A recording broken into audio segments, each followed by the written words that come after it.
Va ora in onda la rassegna stampa. Presto, guarda, c'ho già il fiatone adesso, cioè non ho ancora cominciato, c'ho già il fiatone, presto che tardi, buongiorno, Sammy Varin, Radio Libertà, fatemi stiracchiare, bisogna fare le prove tecniche di trasmissioni, oggi, una rassegna stampa ricchissima, siamo ricchi sfondati di notizie, tutte brutte, no, sono belle, assolutamente sì. Il buongiorno si sente dal Varin, buongiorno Francesco in regia, buongiorno a chi ci segue in automobile sulla banda DAB dell'autoradio, buongiorno a chi ci ascolta sul camion. Tanti camionisti che vogliono restare informati ma con un pizzico di ottimismo, lo sapete, questa è una rassegna stampa spiritosa, potremmo così dire, ma sempre rispettando le regole, assolutamente sì, non troppo alcol, lo sappiamo. Il buongiorno a chi ci segue da casa, canale 252 del televisore in tutta Italia, il faccione di Sammy Varinone. Buongiorno naturalmente a chi ha scaricato l'applicazione, ci segue dal telefonino, se lo porta dappertutto anche in bagno, e buongiorno anche dal sito radiolibertà.net dove potete cliccare su Sostienici e potete aiutare questa radio che fa una controinformazione potentissima. Un saluto anche da Facebook e da YouTube, in particolar modo sulla pagina Facebook della Lega Salvini Premier. Un saluto a voi celoduristi all'ascolto. Prima di tuffarci nella carta stampata, un'occhiata alle agenzie. L'agenzia ANSA, che ansia la manovra in aula domani mercoledì verso il ritiro dell'emendamento sugli stipendi dei ministri. Hai visto? Arriva già una buona notizia. Ed è bello dire, ok, abbiamo esagerato, un passo indietro. Ragazzi, lo hanno fatto per l'opposizione, perché l'opposizione continuava a strillare, adesso muta e zitta, ok? Rischio tempi, più fondi alle vittime di violenza, altri 120 milioni alle missioni all'estero, 20 all'editoria, salta l'incremento delle tariffe autostradali, altra buona notizia, aumenta la detassazione per le mance al personale di bar o ristoranti. Capito mi hai? Tutte belle notizie. E dall'ANSA andiamo proprio su Repubblica, che ci parla della notte della manovra, stop aumento degli stipendi dei ministri, no ai rincari delle autostrade. Però c'è anche una brutta notizia, un'esplosione in una villetta di Aprilia, recuperato il corpo di una donna, sale a 3 il bilancio delle vittime. Altra notizia della notte sul sito del Corriere: ucciso a Mosca il generale a capo delle forze di difesa nucleare, una bomba nello scooter. E poi naturalmente anche qua, prof, contributi INPS, oratori, cosa cambia per famiglie e imprese. Cosa cambia nella finanziaria lo sapremo questa mattina alle 11 intervistando il grandissimo Alberto Gusmeroli, perché anche lui ha portato una bella novità all'interno della manovra finanziaria. Ore 11 Gusmeroli, ma visto che sto elencando gli ospiti di quest'oggi, questa mattina alle 9, indovina indovinello chi ci viene a trovare? Lo dico? Dai che lo dico. Vi dico che è un generale e ho già detto tutto. Questa mattina alle 9 Roberto Vannacci, il generale Vannacci ci viene a salutare, a farci gli auguri, ma soprattutto ci racconta la sua vita da europarlamentare, questa nuova vita all'interno del gruppo Patrioti per l'Europa e naturalmente come indipendente per la Lega. Questa mattina ore 9 Roberto Vannacci, poi lo seguirete anche chi non riesce questa mattina in replica la sera dalle 20 alle 21 vanno in onda le sensazioni più belle ma anche le più terribili di questa rassegna stampa. A proposito di ospitoni, questa mattina subito dopo Gusmeroli arriva un artista che ha suonato sul palco per tanti anni con Vasco Rossi. Pia Tuccitto ci presenta la sua nuova canzone subito dopo le 11 qui su Radio Libertà, e Simone Perron nella Focus Valle d'Aosta, alle 11.30 consigliere regionale della Lega. Ragazzi, quante emozioni quest'oggi! E a proposito di emozioni, io do subito il nostro numero di WhatsApp perché sto per leggervi le principali notizie dei quotidiani oggi in edicola e voi le potete commentare in tempo reale inviando un WhatsApp al 340 67 09 659, ne stanno già arrivando un fotio. 340, cosa commentate? Che non ho ancora cominciato, commentate già. 340 67 09 659. Dicevo, quest'oggi non c'è che l'imbarazzo della scelta.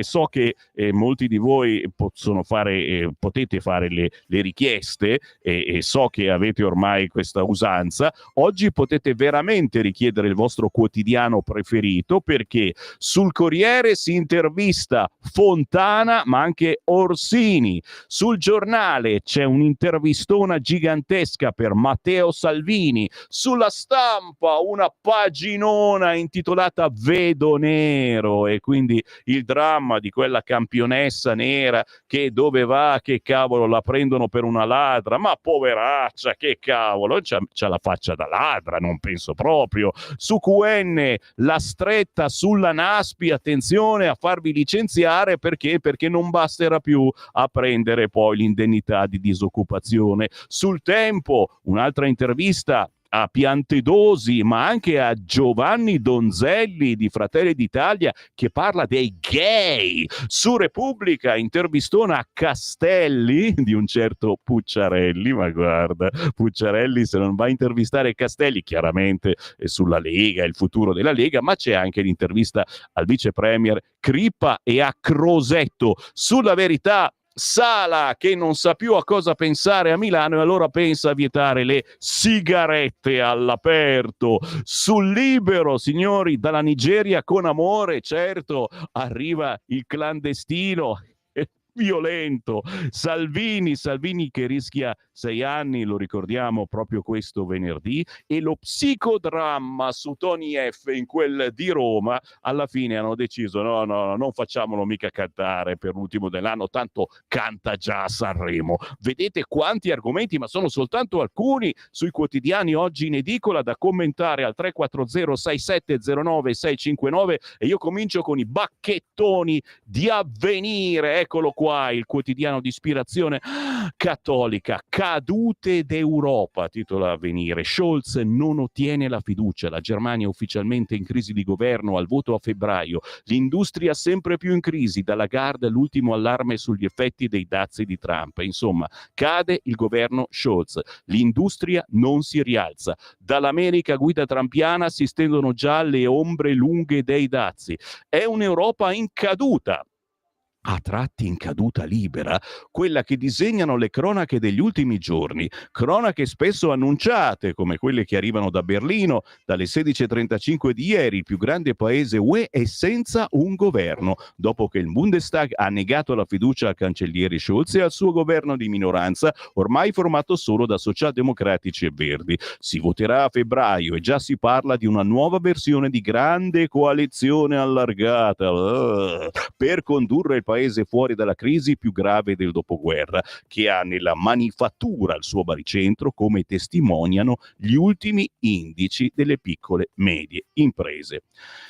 Non cediamo ai settarismi, diritto d'asilo nella carta. Le parole del nostro presidente, sì, quasi abbastanza, che denuncia la strumentalizzazione dei drammi migratori. Parlando alla Farnesina, agli Stati Generali della Diplomazia, Sergio Mattarella ha difeso il diritto d'asilo tra i principi della Costituzione e denunciato che i drammi migratori diventano talvolta oggetto di gestioni strumentali da parte di alcuni stati per trasformarli in minaccia nei confronti dei vicini, in palese violazione di convenzioni internazionali. Un ritorno delle sirene del settarismo nazionalistico o etnico, quando non arbitrariamente religioso, che fa uso anche di ostili strumenti di manipolazione delle informazioni e condizionamento dell'opinione pubblica. Vi sentite condizionati voi?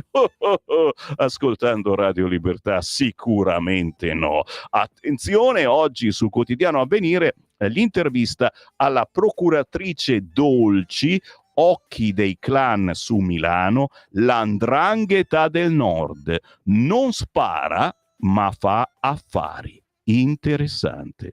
Vogliamo venire subito immediatamente il Corrierone, ministri, stop all'aumento. È stato Crosetto che ha detto ritiriamo l'emendamento, sfida finale sulla manovra, la legge domani in aula verso la fiducia, Mattarella difende la Corte UE e il diritto d'asilo è nella carta stoccata a Musk. Tra i richiami in prima pagina l'intervista oggi sul Corriere al governatore lombardo Fontana, Lega, richiamo di Fontana, cambi passo al nord. Se il nord rallenta, crolla il paese. Questo è il monito del governatore della Lombardia, Attilio Fontana. Chiaro che c'è sempre la Sicilia che produce più PIL della Lombardia e possiamo appoggiarci alla Sicilia. Di spalla Orsini, anche lui intervistato quest'oggi sul Corrierone e Confindustria, ora si chiuda poi un piano per ripartire. La ricetta di Emanuele Orsini, presidente di Confindustria, per il rilancio del paese serve subito un piano triennale. L'editoriale di Antonio Polito, il consenso, le scelte, il bivio della Premier. Giorgia Meloni è la personalità politica più potente d'Europa, scrive la Stampa Internazionale. È una donna coraggiosa, dice il presidente argentino Milei. È fantastica, una leader, conferma quello americano Donald Trump. È intestato a lei il numero di telefono che oggi deve chiamare chiunque voglia parlare con l'Europa, visto che i governi di Parigi e Berlino sono deboli o moribondi. Ma di tutto questo ben di Dio, potenza, coraggio, leadership, opportunità storica, un patrimonio di cui qualsiasi governante sogna di poter disporre anche per una stagione sola, che cosa intende farsene la nostra Premier? È una bella domanda, quella che ci fa Polito oggi sul Corriere. La domanda non è peregrina, a poca distanza dal giro di boa della legislatura. Finora, e con suo merito, Giorgia Meloni ha scelto la prudenza e il senso di responsabilità. Le sue due vere grandi opzioni sono state in continuità con il predecessore Draghi. La prima, sostenere l'Ucraina senza se e senza ma, mettendosi al centro dell'Europa che respinge i piani neoimperiali di Putin. La seconda, tagliare le tasse sul lavoro, ampliando e rendendo permanente la riduzione del cuneo fiscale. Il corollario di queste due scelte, non scontato per chi veniva da un passato populista e a un alleato come Salvini, grazie, è stata la decisione di non sfasciare i conti pubblici, rilanciando così la credibilità del nostro paese. È quasi un elogio quello di Polito quest'oggi sul quotidiano Il Corriere, che ha tra i richiami anche, come vi dicevo, Scholz sfiduciato, crisi in Germania, voto a febbraio, e poi le dichiarazioni di Assad da Mosca. Siria, parla Assad, evacuato dai russi, non volevo sfuggire. Questa è la prima pagina con i titoli principali del Corriere, che si occupa naturalmente anche di aiuti e risalita, la speleologa bloccata, mai più in questa grotta, ma anche gli attacchi sui social a questa poveraccia che è stata nuovamente bloccata in grotta, e meno male insomma che ha detto mai più in grotta, perché forse non dico che non sia suo mestiere, ci mancherebbe altro, però quando c'è sfiga una volta, due volte, dice vabbè, andiamo in montagna. Da commentare tutto quello che vi sto dicendo, signori, al 340-6709-659. Attenzione, non mi tuffo subito sul Corriere, anche se c'è un'intervistona della miseria che vi voglio leggere al presidente della nostra regione, la Lombardia, Fontana. Vado sul Fatto Quotidiano per mettervi un po' di pepe. Manovra, il governo confessa, ma solo 3 euro in più ai pensionati, abbiamo aumentato la povertà. E naturalmente al balcone c'è Tajani, c'è la Meloni, c'è Salvini, tutti felici e contenti. Adi flop, Meloni alza le soglie, fallito il post RDC, allarga la platea e taglia 1 miliardo per gli occupabili. Regalo di Natale per la sola casta. La Lombardia copia il governo, altro blitz per ridare i vitalizi e il TFR ai consiglieri regionali. Quando volete incazzarvi un po', comprate il Fatto Quotidiano. È peccato che poi molte cose che racconta alla fine non sono proprio così, o quasi. Il quotidiano Il Giornale, signori, il Giornale oggi ve lo consiglio per un'intervistona a Matteo Salvini. Lo sapete, venerdì si decide se Matteo Salvini va in galera oppure no per aver fermato, chiuso i confini italiani agli immigrati clandestini. Intervista a Salvini: ecco chi fa festa se sugli sbarchi mi condannano. Ho difeso i confini, non ho paura, esulteranno gli scafisti. Oggi il quotidiano Il Giornale è assolutamente da comprare anche per l'editoriale di Alessandro Sallusti, Prodi il ventriloquo. Tutti a chiedersi perché Giorgia Meloni, a proposito, è rimasta senza voce alla fine di Atreju, nel suo discorso a conclusione della festa di Atreju abbia dedicato tanto spazio a controbattere a Romano Prodi, che l'ha definita una serva dell'America trampiana. La questione in effetti poteva essere ignorata, visto che Prodi è ormai considerato un vecchio e un po' patetico arnese della politica italiana. Cosa vera, ma non del tutto, nel senso che lui, Romano Prodi, sarà sì un vecchio arnese, ma è l'unico rimasto nella cassetta degli attrezzi dei nemici della destra conservatrice, che dopo essere andata al governo in Italia ora sta guadagnando terreno anche nelle stanze che contano dell'Unione Europea. Insomma, di quella classe dirigente italiana, ma non soltanto, che la sinistra internazionale vuole a tutti i costi fermare. È per esempio passato inosservato che il vecchio arnese Prodi, giusto un mese fa, è stato insediato come titolare della cattedra che la Fondazione Agnelli ha aperto nella più prestigiosa università di Pechino. Va da sé che nella Cina, negli Elkan, vedono di buon occhio l'ascesa di Giorgia Meloni e che tra un brindisi e l'altro è probabile che anche di questo Prodi abbia discusso con chi lo stava beneficiando. Aggiungiamo che Prodi è amico di George Soros, spregiudicato speculatore miliardario, primo finanziatore della sinistra internazionale antioccidentale, oltre che di Vladimir Putin, che nel 2014 lo nominò suo consulente personale per le Olimpiadi invernali e che ancora prima era stato molto vicino all'Unione Sovietica, al punto che fu sospettato di essere un agente dei KGB. Sul sito del governo inglese furono pubblicati documenti in tal senso. E pur volendo soprassedere sul fatto che volle farci credere che durante quella famosa seduta spiritica fosse venuto a sapere questioni rilevanti dal sequestro Moro, ecco, al netto di tutto questo non si va lontano dalla realtà, dicendo che quando Prodi parla è probabile che stia facendo da ventriloquo ai nemici dell'Occidente liberale. È il dubbio che evidentemente avevano anche i 101 parlamentari della sinistra che nel segreto dell'urna, ricordate, si rifiutarono di seguire le indicazioni del loro segretario Pierluigi Bersani di scrivere il nome di Prodi sulla scheda per eleggere nel 2013 il nuovo Presidente della Repubblica. L'operazione fallì, li chiamarono franchi tiratori, in realtà furono santi tiratori e non finiremo mai di ringraziarli. Questo è l'editoriale di Alessandro Sallusti quest'oggi sul quotidiano Il Giornale, strapieno di emozioni, è tra le cose da comprare. Chiaramente si parla anche di qualità della vita. Vittorio Feltri parla della sua Bergamo, paradiso d'Italia dove si lavora e non si piange, chiaramente a denti stretti, diciamo bella Bergamo, brava Bergamo, peccato che la governi il PD.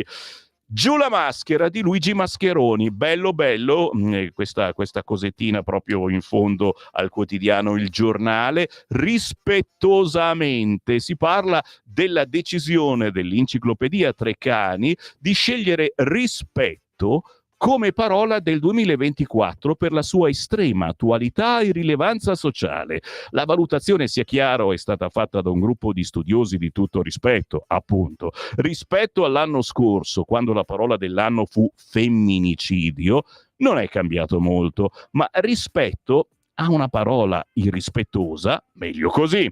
Quindi l'auspicio è essere rispettosi, sì, ma verso chi? Rispetto al nostro modo di vedere le cose è un po' vago. come ogni decisione che si rispetti va trattata con rispetto, i nostri rispetto, uomini di rispetto e anche femmine di rispetto, avete rispetto per qualcosa, mancare di rispetto a qualcuno, con tutto il rispetto, pretendere rispetto e comunque rispetto a Milano non c'è paragone. Come indica la Treccani, la mancanza di rispetto è alla base della violenza esercitata nei confronti delle donne, delle minoranze, della natura, degli animali. Rispettiamo l'ordine gerarchico. Solo aggiungeremo altre categorie e situazioni degne di rispetto. Esempi: rispettare la polizia, rispettare i posti di blocco, rispettare la proprietà altrui, soprattutto gli alloggi, rispettare la vita, le tradizioni, l'idea di famiglia, i presepi. Ecco, bisogna rispettare i presepi, poi rispettare le regole, rispettare gli avversari politici, rispettare le opinioni altrui, soprattutto se non ci piacciono, e rispettare anche chi non ci rispetta, ovviamente sempre con rispetto parlando. Bravo Luigi Mascheroni quest'oggi sul quotidiano Il Giornale. Chiaramente i vostri commenti rispettosi, mi raccomando, al 340 6709 659, whatsappate alla grande, perché poi io tra 10 minuti comincio a leggerli. Chiaro, l'intervista a Matteo Salvini è lì al caldo, tra poco ve lo leggo, ma il resto del Carlino apre con la manovra e lo stop all'aumento per i ministri. È stato Crosetto che si è accorto di tutto ciò e ha detto: ritirare l'emendamento sullo stipendio dei membri del governo. Non l'hanno ancora fatto, ma lo faranno in qualche modo. Corsa per portare la legge di bilancio domani alla Camera, bocciata la proposta PD sul fondo sanitario, stretta sulla Naspi, ricordiamolo, dopo le dimissioni bisogna lavorare almeno 3 mesi con un'altra azienda. In centropagina siamo sul resto del Carlino. QN, la brutta notizia terribile, uccisa e poi bruciata a Salerno, fermato il compagno. Che cosa aveva fatto qualche ora prima?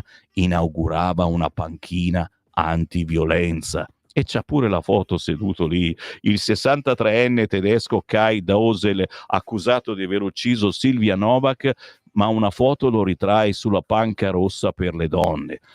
L'ultimo sfregio del femminicida, titola quest'oggi QN, che si occupa naturalmente anche delle polemiche sul prezzo degli affitti. Firma al buio e 1225 euro per affittare una stanza minuscola, il caso Milano, le nostre inchieste, viaggio nella metropoli. Bloccata in grotta, è stata raggiunta il salvataggio della speleologa e poi naturalmente la discobola azzurra denuncia: mi dicono ladra solo perché nera.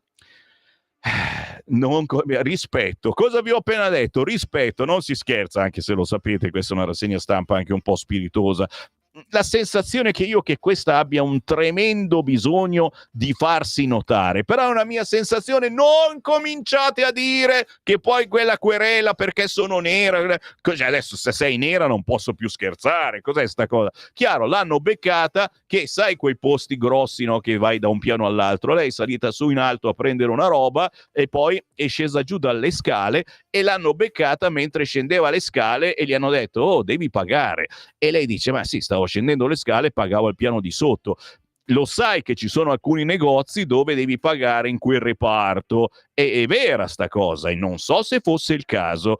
Magari non era quel caso, infatti poi gli hanno chiesto scusa, eccetera. Ma lei, oltre che essere nera, è anche una famosa discobola. La discobola azzurra fa parte della squadra della Guardia di Finanza e ha tirato fuori il tesserino, no? E tutti: oh mamma mia, la Guardia di Finanza. Vabbè, tra poco ve ne parlo. Da Bologna, ritorno al passato, San Luca, progetto funivia, ma servono 25 milioni di euro. Siamo sempre su QN.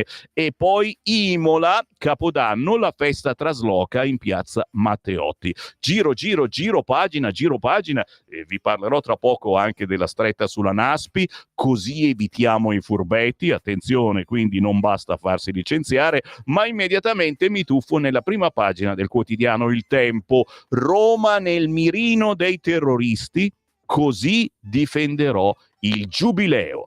Parla il ministro dell'interno Matteo Piantedosi. Le mosse del Viminale sui lupi solitari. Albania, tutta l'Europa ci seguirà. E sul caso Rami non temiamo la verità. Oggi il Tempo intervista Piantedosi, ma anche Donzelli, signori. Atreju è luogo di democrazia. La sinistra attacca, non sa che dire. E attenzione, e poi c'è pure Fabrizio Marrazzo che dice: qualcosa a destra sui gay si muove, e Donzelli fa determinate dichiarazioni, insomma, di avvicinamento, ne parliamo. Il Tempo di Osho: Francesco compie 88 anni e rivoluziona la diocesi romana. Della Curia, chi ha invitato al compleanno? E risponde il Papa: nessuno, che poi se ne invito uno mi tocca invitarli tutti. Il crollo di Roma alla vigilia del giubileo, in un anno perde 24 posizioni. L'indagine del Sole 24 Ore, oggi andremo anche ad Aosta alle 11:30, e anche la città di Aosta è scivolata sul ghiaccio, sulla neve che qualcuno si è dimenticato di pulire da alcune strade del centro. Sempre sul Tempo il caso, il dietrofront di Gualtieri su Tony F al concertone. È un sessista e divisivo e non gli fanno più fare il concertone. Per fortuna non avevano ancora firmato il contratto, ragazzi. Conti però dice: ma a Sanremo ci sarà, è chiaro, si deve menare con quell'alter, e quindi cioè, se non c'è un po' di violenza a Sanremo, almeno tentata violenza, e chi lo guarda più? Però a Roma Tony F non farà il concertone, perché nelle sue canzoni parla male delle donne, puttana e troia. Anche Vasco Rossi, insomma, non è che proprio c'era andato giù, e Vasco Rossi fa concerti ovunque. Ma perché Vasco sì e povero Tony F no? E che ne so, glielo chiedete a me. Sul Tempo, certo, l'intervista a Matteo Piantedosi, vi ci porto, anche quella a Giovanni Donzelli che parla dei gay, e volete che me lo faccio sfuggire in questo modo? Ma prima Repubblica, titolone grosso: i ministri stop all'aumento. Il titolare della Difesa: abbiamo chiesto il ritiro dell'emendamento sull'equiparazione tra parlamentari e non eletti. Il governo verso la retromarcia sugli stipendi. Voto a oltranza, domani l'approdo in aula. Schlein attacca sulla sanità. Quotidiano La Repubblica intervista Crosetto: pronti a inviare i nostri soldati in Ucraina. E rimango a bocca aperta, dice: pronti a inviare i nostri soldati in Ucraina. Domanda aspetta che lo scrivo qua, siccome c'è Vannacci, abbiamo il generale Vannacci tra un'oretta e qualcosa, alle 9 questa mattina: i nostri soldati in Ucraina? Punto di domanda. Ok, questa è una domanda che farò io a Vannacci, ma se ne avete anche voi di domande per il generale Vannacci, 340 6709 659, ribadisco 340 6709 659. Scrivetemi la vostra domanda e io gliela faccio. Pronti a inviare i nostri soldati in Ucraina? Vabbè, cosa devo dirti? Cioè, rimango così, anche voi. All'interno di Repubblica, attention my friend, l'intervista a Castelli. L'ex ministro della giustizia Roberto Castelli, intervistato dall'amico di Vannacci, Matteo Pucciarelli. E me lo ricordo come fosse ieri. Castelli, ai tempi di Radio Padania, quando lui era ministro, e ci vedevamo alle feste, mi vedeva arrivare e mi diceva: oh, Sammy Varin, ma arrivi senza scorta? Perché ai tempi, sai, c'era la secessione, diciamo che litigavamo un attimino con voi del sud, e quindi ma ci mancherebbe altro. Adesso invece ci vogliono tutti bene, ci amiamo e ci stimiamo, certo. Rispetto, la parola della Treccani, più importante. Non solo Castelli intervistato da Pucciarelli, ma anche Crippa, che è il vice premier. Autonomia, cantieri e 5 ministri lombardi ringraziano persino il Partito Nazionale. Cioè da una parte Castelli che dice Matteo non sarà mai premier, tolga il suo nome dal simbolo leghista, tutte ste cose, dall'altra parte Crippa che dice vabbè, però se abbiamo uno straccio di autonomia è proprio grazie al fatto che siamo diventati nazionali e siamo in un governo nazionale. Ve ne parlo tra poco, mamma mia, un'intervista a Crosetto, in Ucraina le nostre truppe di pace, mamma mia, via, scappo. La Stampa, dietro fronte del governo sull'aumento ai ministri, Crosetto anche qui, evitiamo inutili polemiche, scontro sui fondi alla sanità.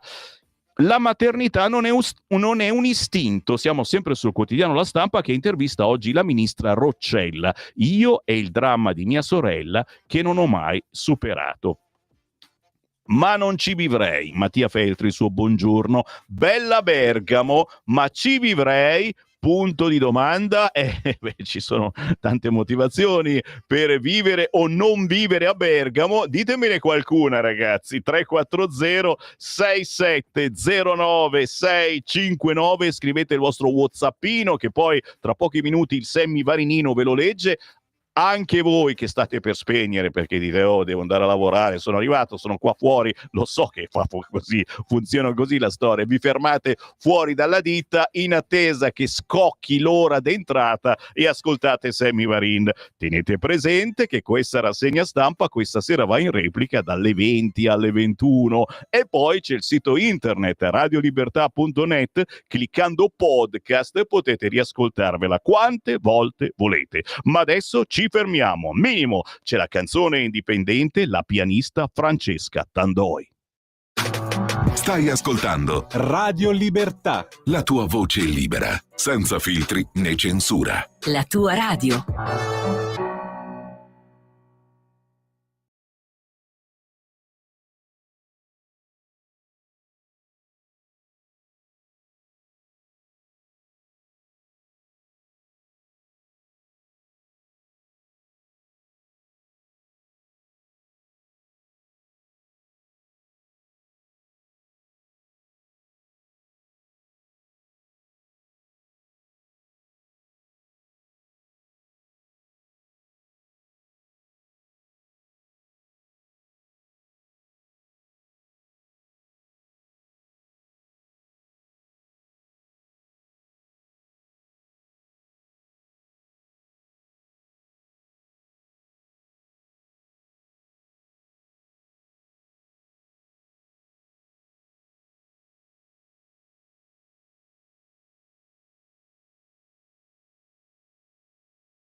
Beh, se non vi sveglia questo pezzo, tornate a letto a dormire. Francesca Tandoi, dall'album Bob Well, ispirato alla leggenda del bebop. Dizzy Gillespie ha conquistato platee in tutto il mondo con concerti in Europa, USA, Russia, India, Giappone, Gorgonzola e Casa al Pusterlengo. Sì, si scherza naturalmente. Francesca Tandoi, brava, da cercare certamente. Questi sono artisti indipendenti, nel senso che magari non lo sono, magari anche un'etichetta più importante, però non vengono assolutamente pianificati dalle radio, quelle importanti. Perché? Perché gli amici programmatori, i colleghi programmatori hanno la puzzetta sotto il naso e hanno paura, e se non mettono Tony F hanno paura di perdere ascolto. Ma cercate questi artisti come Francesca Tandoi semplicemente su YouTube scrivendo Francesca Tandoi.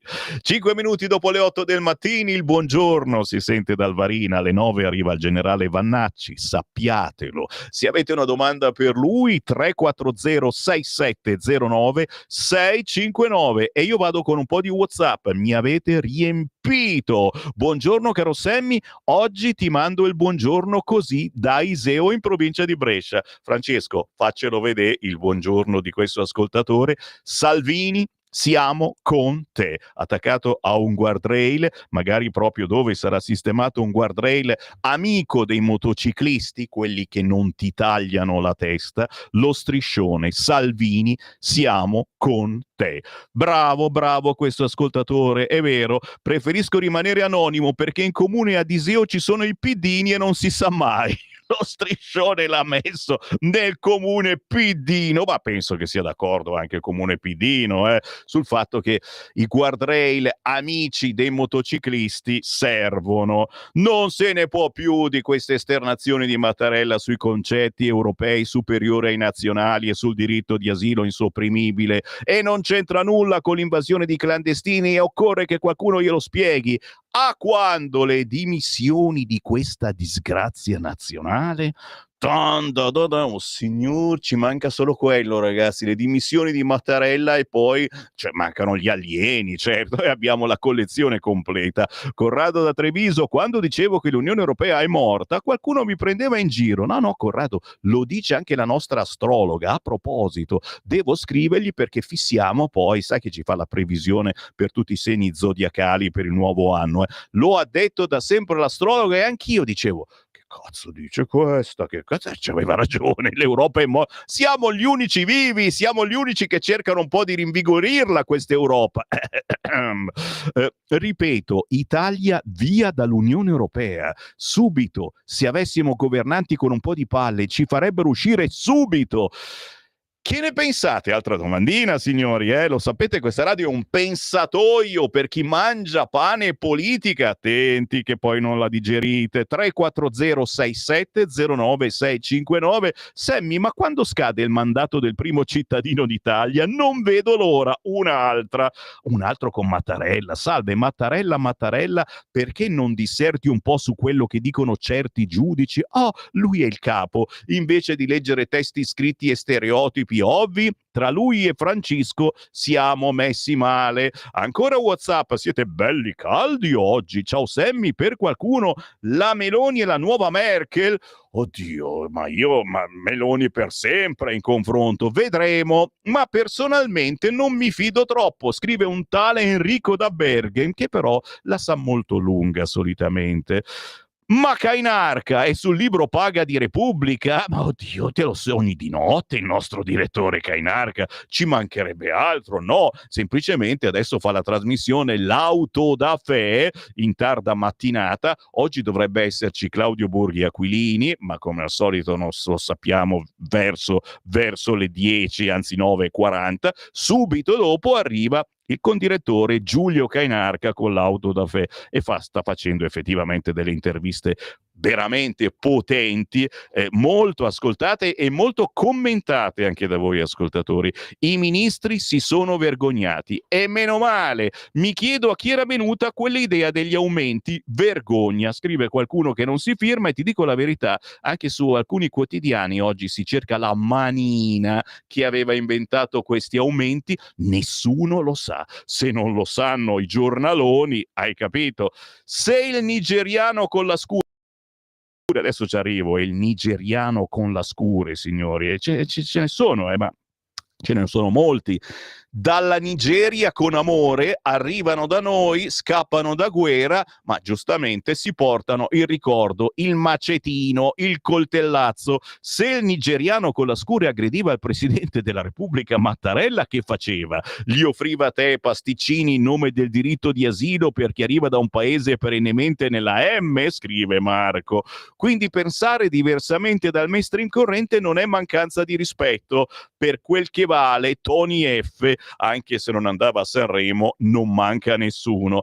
E caro Marco, comincio a essere un po' preoccupato io, perché dico, ma se non lo fanno cantare l'ultimo dell'anno a Roma, e c'è questo psicodramma collettivo, il PD dice no, non si può, e cavolo, lo fanno cantare a Sanremo. Conti, ma sei sicuro di far questa cosa? E poi ha fatto il dissing con quell'alter, come facciamo? E se litigano, e se picchiano, e se sfasciano tutto? Buon di Sammy Malatrecani, per definire rispetto la parola dell'anno, ha pagato i diritti a Zucchero, era stato lui il primo, non c'è più rispetto. A proposito, la rassegna stampa di Kainar, che era una cosa seria, speriamo ritorni presto. Tua inascoltabile, ma lo so benissimo, semplicemente la mia non è una rassegna stampa, ma soprattutto tu la stai ascoltando. Cicca, ti ho fregato. Scherzo, ci mancherebbe, ma il bello, ragazzi, che questa è una rassegna stampa un po' dinamica, pompa, una rassegna stampa che vi pompa.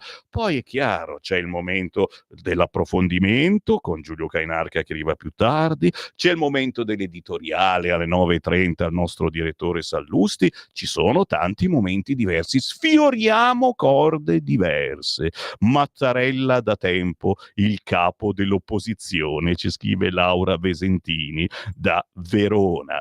Sammy, grazie.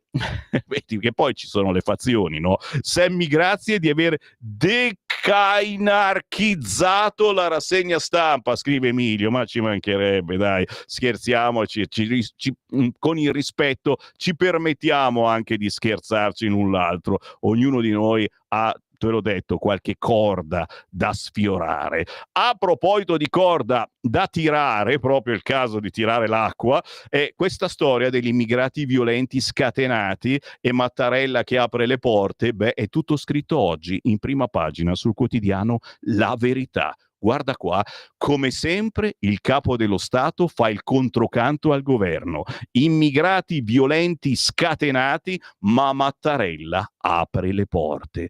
Predica pro Corte Europea di Giustizia. C'è il dovere di accogliere. La risposta arriva subito da Padova, dove un accolto recidivo prova ad ammazzare 2 poliziotti a colpi d'ascia. Da Genova e ancora dal Corvetto. Sì, non ve l'ho detto, ma al Corvetto c'è stato un altro inseguimento, ragazzi miei, e tra poco ve ne parlo.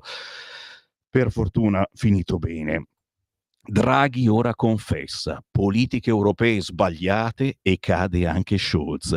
Dopo oltre 20 anni l'ex presidente della BCE si accorge che comprimere i salari per favorire l'export alla lunga non è sostenibile.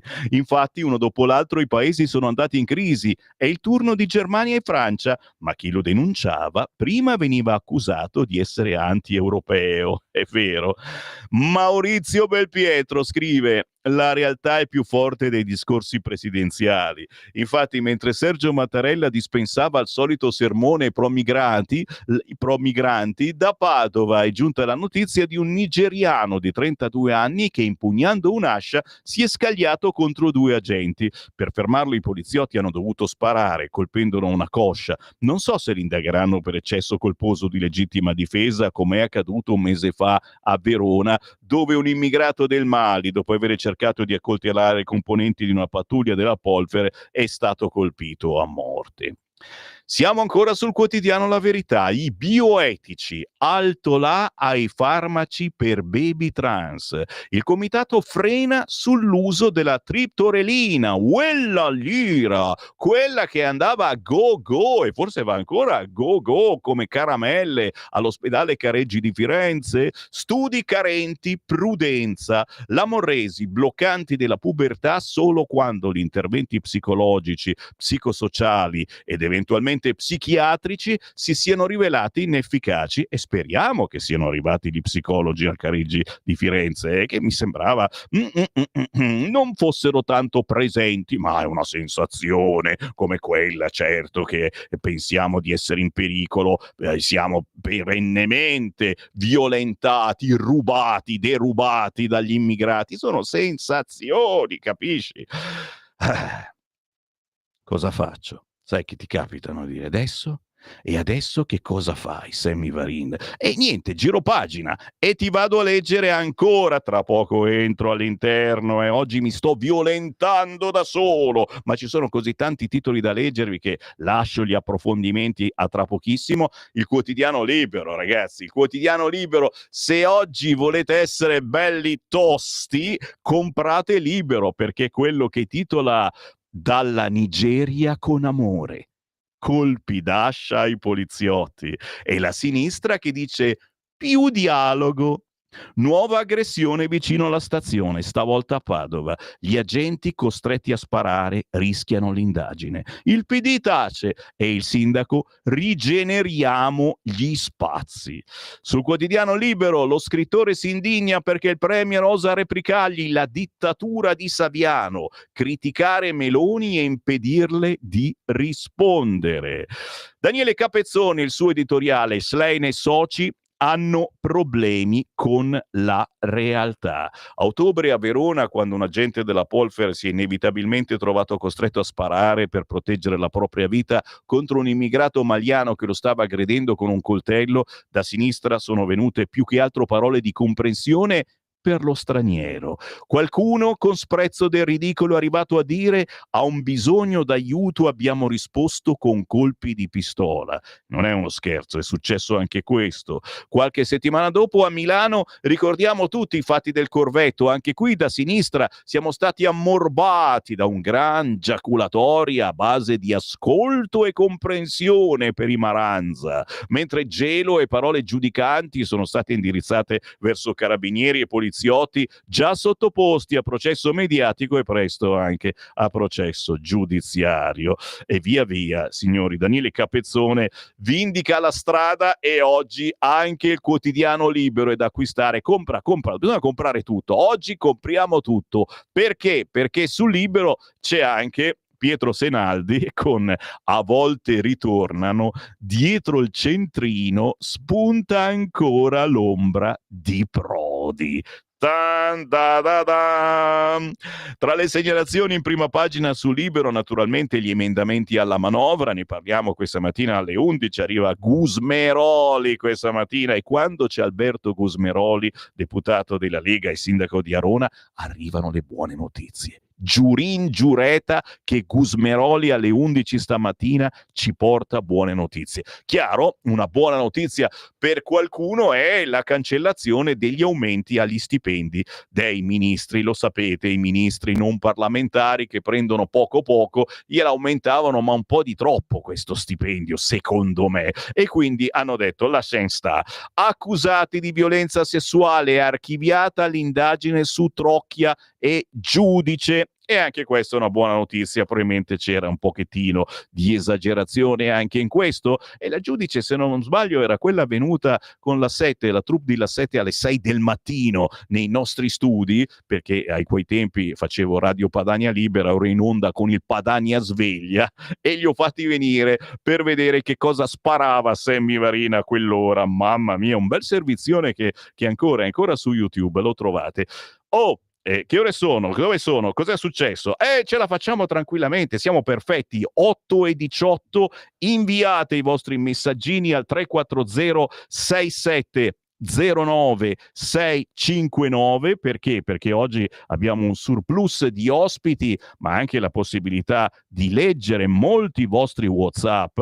E allora, Mattarella, tu fa quello che vuoi, io non faccio la coglione, scrive Walter. Ma Mattarella, lo perdoni, non sa quello che scrive. È vero. E ancora WhatsApp: il Quirinale è il primo nemico del popolo italiano, predilige gli invasori violenti, stupratori, assassini, ci vuole imporre la dittatura europea. Marco dalla Versilia: buongiorno, vorrei capire come si fa ad arrestare un delinquente che fugge in motorino senza poter avere contatti con il motorino. Si attende il consumo della benzina sperando che i carabinieri o poliziotti che siano abbia fatto il pieno da poco? Bella Marco. Per me, sono le sanzioni alla Russia a far cadere la Germania e l'Europa. Tutto il resto sono chiacchiere per nascondere i loro errori. Bravo ascoltatore, e proprio di sanzioni alla Russia voglio parlare questa mattina alle 9, quando arriva il generale Vannacci. Eh sì, lo avremo ospite in questa trasmissione, nella rassegna stampa di Sammy Varin, il generale Vannacci, e questo è un sottotraccia che effettivamente non ne parla, ma siamo al 15° pacchetto di sanzioni contro la Russia e non cambia assolutamente niente, quelli vanno avanti ugualmente. E siamo al 10° pacchetto di armi, di soldi per le armi all'Ucraina. È vero, bella meditazione, sì, poi chiediamo a Vannacci. Ma nel quintale e mezzo di grasso piemontese, non oso nemmeno pronunciare il suo nome. Quando ha avuto il malore si è incamminato a piedi per andare in ospedale, già c'era, poteva proseguire sempre a piedi. Vabbè, niente, qua andiamo sul pesante, non ce ne importa di ste cose. Perché non se ne porta un po' al Quirinale quel signore usurpatore di carica, e poi gli tiriamo via tutti quei mastodontici guardiani e servizi segreti vari. Poi vediamo come se la cava con l'integrazione. Chissà di chi parla, io non l'ho mica capito. Oh, calmi, che vi ho appena detto che la parola della Treccani è rispetto. Oh, ragazzi, vabbè che dobbiamo fare sempre il contrario di quello che dicono gli altri. Però, Ambrogio, proviamo con te. La mummia e il suo amico argentino si riempiono la bocca con la parola accoglienza, tanto a loro cosa importa se questa gentaglia poi aggredisce noi cittadini che rispettiamo le regole, che fessi. Loro sono tranquilli e protetti nei rispettivi palazzi. Oh, Cristina, ma tu mi inviti a nozze, Mi inviti, aspetta che mi alzo in piedi, Cristina, mi alzo in piedi per te. Grazie Cristina, fammi vedere che sono in piedi, che non ci credono, sono in piedi, grazie Francesco, grazie Cristina. Perché Cristina cosa mi chiede? Per favore, può ripetere il numero di conto corrente postale? E cosa posso dire? Una del genere, una persona del genere che alle 8:20 del mattino si offre per aiutare la nostra radio, in questi giorni, lo sto dicendo, si avvicina il Natale, magari avete quei 5 euro che avanzano, o volete fare un regalino al Sammy Varinino, o semplicemente avete capito che questa è una radio completamente diversa da tutte le altre e che vive... posso essere volgare, con le pezze al culo da molti anni, grazie a chi decide di aiutarci. Conto corrente postale è la cosa più semplice e banale. Quando uscite e fate la coda per andare in posta col marocchino che vi vende le robe, ecco, prendete una volta dentro quel modulo bianco, ci scrivete conto corrente postale 3767 1294. Francesco mi guarda con una pena incredibile, dice poverino, ma come ti capisco. 3767 1294. Faccio anche, certo, le estrazioni del letto, le faccio 3 7 6 7 1 2 9 4. Oh, non avete scuse, anche se siete ciechi, avete scritto questo numero 37671294, è il numero del conto corrente postale di Radio Libertà. Lo intestate a Radio Libertà, ci scrivete la cifra, io consiglio 5 euro. Con i saluti, PS, saluti a Sammy Varin, così sanno che è una sponsorizzazione variniana e magari mi aumentano lo stipendio. Mai chiesto un aumento di stipendio, lo dico, perché poi ci sono quello poi dopo se già arrivano giri, mai chiesto un aumento di stipendio. Vivo d'amore, certo, vivo d'amore. Scherziamo, però grazie anche a chi va sul sito di Radio Libertà, clicca Sostienici e con il computer, la carta di credito e il mago a bradire fa un versamento di qualunque cifra.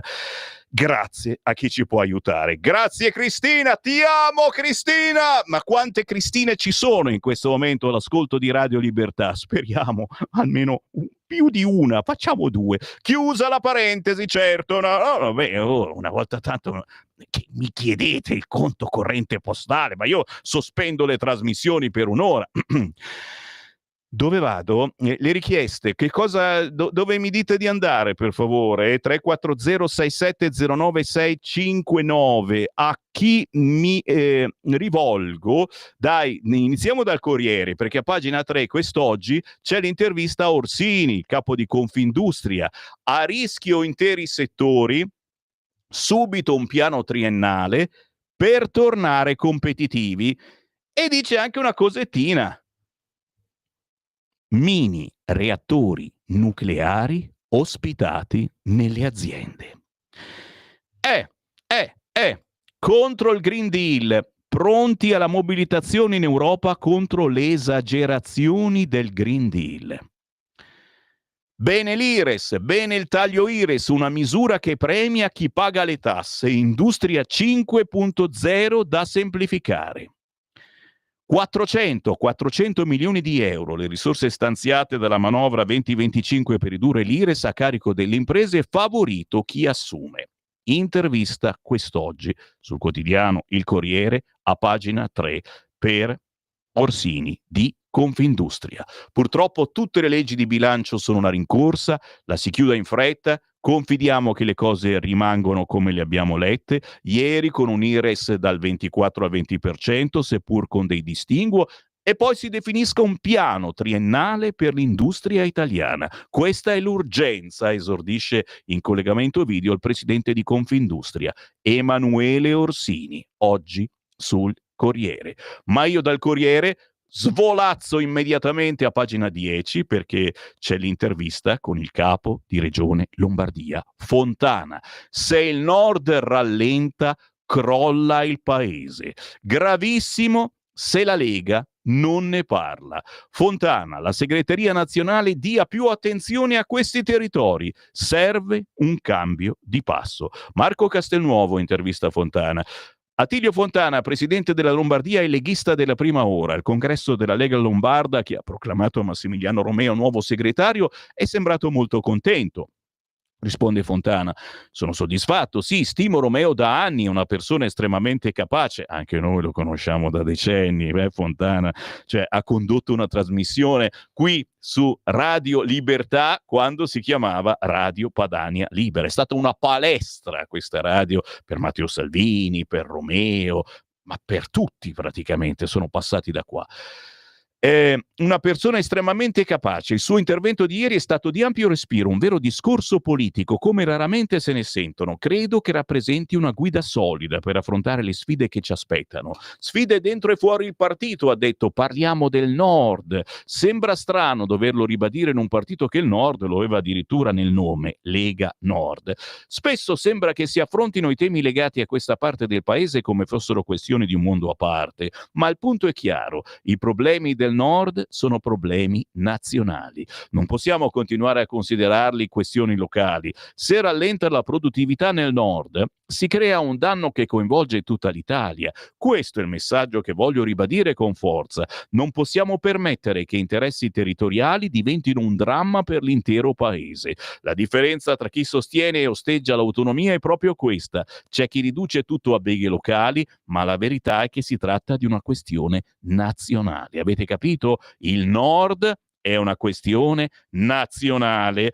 Eppure negli ultimi anni la Lega, sotto la guida di Salvini, si è trasformata in un partito nazionale. Addirittura il simbolo del suo operato vuole essere il ponte sullo stretto di Messina. Risponde Fontana che la Lega sia diventato un partito nazionale è positivo, ma questo non deve significare smettere di parlare delle difficoltà del Nord. Sarebbe un errore gravissimo, lo sottolineano anche gli altri amministratori, a partire da Zaia. C'è bisogno che la segreteria nazionale dia più attenzione alle problematiche di questa parte del paese. Il nostro auspicio è che ci sia un cambio di passo deciso, a partire da quando vedo multinazionali come Beko licenziare più di 500 persone sul mio territorio o quando il settore automotive rischia di chiudere aziende nell'indotto, mi preoccupo. Dobbiamo chiederci, questa deriva è forse il risultato di un sistema che non permette ai nostri imprenditori di competere alla pari con il resto d'Europa e del mondo? Il nostro paese deve guardare al futuro, adattarsi alle sfide globali e mettere le nostre imprese nelle condizioni di poter crescere.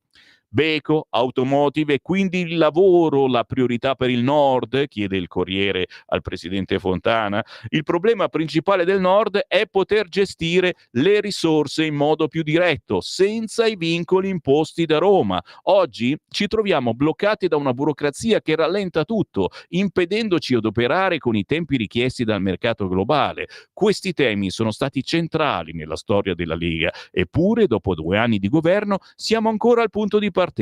Se non affrontiamo queste questioni rischiamo di mettere in difficoltà il Nord. E attenzione, se il Nord rallenta, crolla tutto il paese. Non è un problema solo del Nord, è un problema italiano.